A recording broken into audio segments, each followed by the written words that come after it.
We have a major Flames free agency update, and it's honestly quite surprising as Calgary is targeting a star goaltender from the KHL and have been deemed as the favorites to land him. With a boatload of cap space, the Flames are ready to make some big things happen this offseason. We're going to get into all that and more in this video, but first I want to welcome you to Flames Digest. I'm Mark Griffith. If you're new around here and you love the Flames, make sure you subscribe so you can stay up to date on all the latest news, updates, reports, and rumors revolving around your Calgary Flames. We would love to welcome you to the Flames Digest family. Let's hop straight in and talk about how the Flames are targeting a star goalie, and it truly is a star goalie. I know when we think star goalie, our North American minds, we're thinking, the cream of the crop in the NHL. Guys like Hellebuck, guys like Vasilevsky, stuff like that, but this guy really is a star, but he has been a star in the KHL, and that's nothing to really, shake your head at. I mean, that's pretty good if you're a really good goalie in the NHL, and you might recognize his name, but let's get into this article here. It comes from Wes Gilbertson from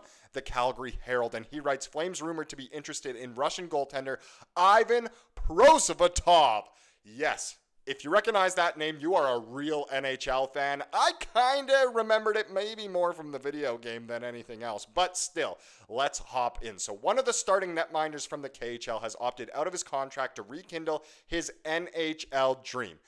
And as media in Russia speculate about the next stop for Ivan Prosvetov, there are rumblings that he could wind up with the Calgary Flames. In fact, Sport Express is reporting that the Flames are the main contender to sign the 26-year-old puck stopper. So let's take a little breath here. Already, it's kind of crazy that the Flames would be rumored to get a goalie. We have our goalie in Dustin Wolf, but maybe there's a chance he could come in and be the backup for Wolfie, depending on what happens with Dan Vladar, of course. We love Dan Vladar. He is a perfect backup for Dustin Wolf, especially since he wants to be here, and he's obviously quite reliable. Played the tough games this past season and did quite well, but obviously the Flames could always add someone who they might think could be a better backup, or even at the AHL level. Not that I think that's even an option here, but let's continue. If this name is familiar to fans, it's because Prosvetov's resume already includes 4 seasons of spot duty as an NHLer.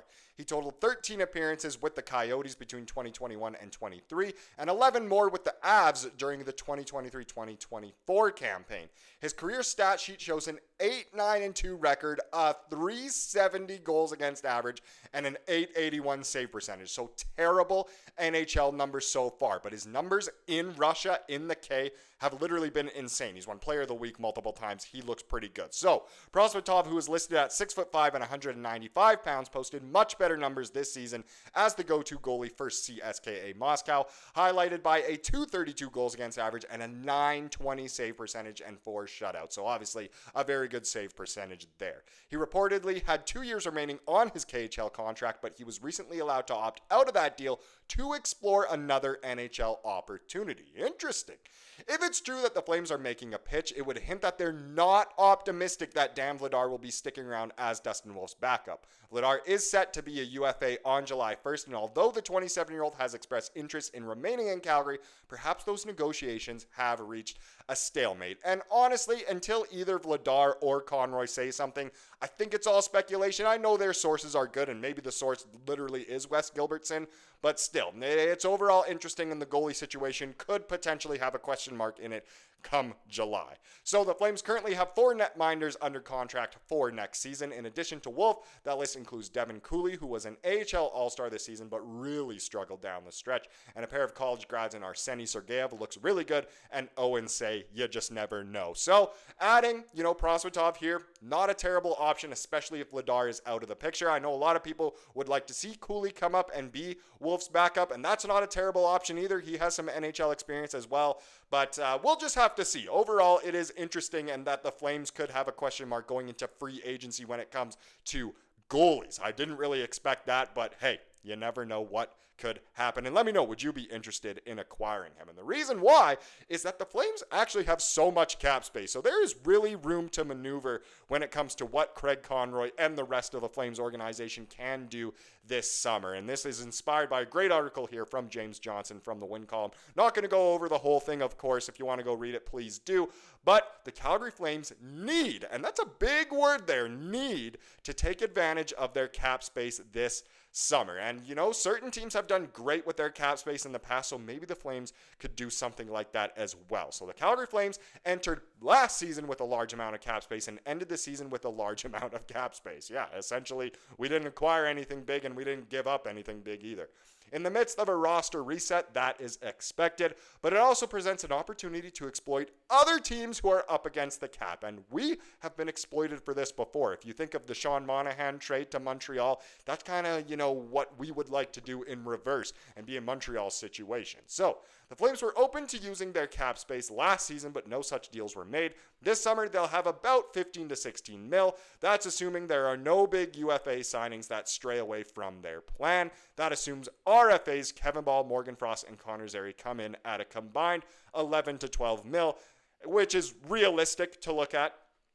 Again, that's another question mark it will totally depend on what their contracts look like, but that is a reasonable way to look at it. On average, about 4 mil for each. So that is a lot of money to work with, and it certainly is. So what can the Flames do with this other than maybe signing Prosvetov from the K?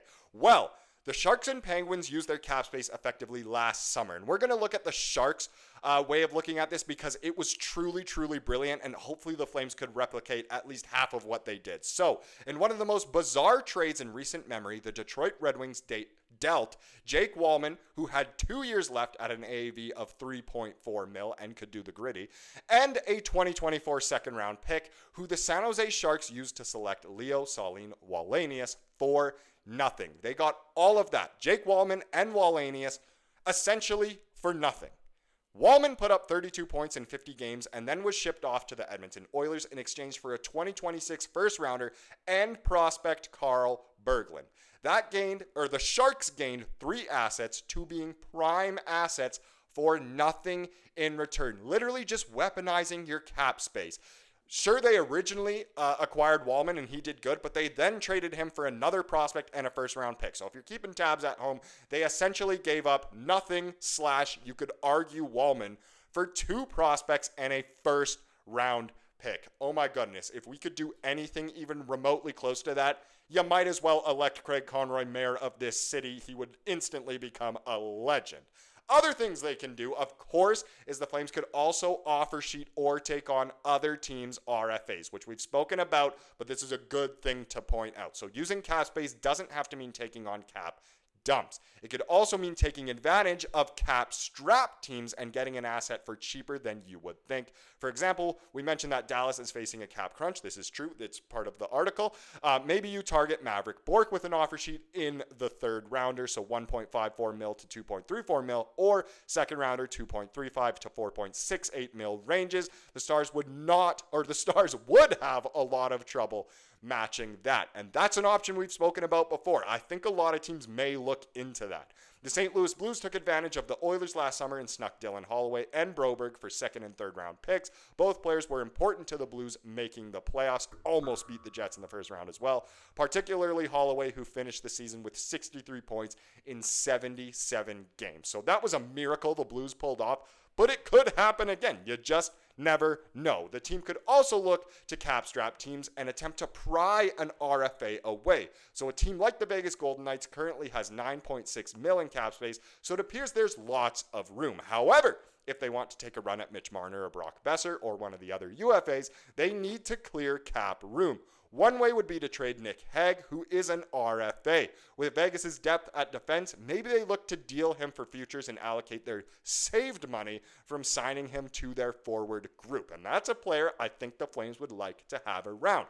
So again, there's options here. You can look at RFAs. Of course, you can do the simple thing of taking on cap dumps. And of course, another way the Flames can use their cap space is just by signing UFAs. Maybe they'll land a big name. But either way, there's lots that the Flames can do, and let me know if you know any really good examples of RFAs the Flames could either offer sheet or try and pry away from a cap strap team just like this. Overall, Conroy has many options, and it really should be an exciting summer, but it might not end up being a very quiet one. Andersson might not get dealt, and we might not see any of this stuff. But either way, we have our fingers crossed that it will be fun nevertheless. Now let's wrap up this video with the comment of the day, as we love to do here on the channel. Of course, comes from the most recent video, and this was a great one from Todd here. So Todd said, not sure I want any roster players for what should be great returns for players like Rasmus or Naz. I would rather get first round picks and play some of our current prospects. Totally agree. Draft higher as well. Then in a couple of years when we are ready to make a big splash, we will have the pieces and money to do so. Yes, it truly has always made sense in the Conroy era to trade away some of the either upcoming UFAs or just veterans with big contracts. And you know what? Blueprint-wise, it just does make sense. Thank you so much for watching this video. Please subscribe to what you saw here today and have a wonderful rest of your day.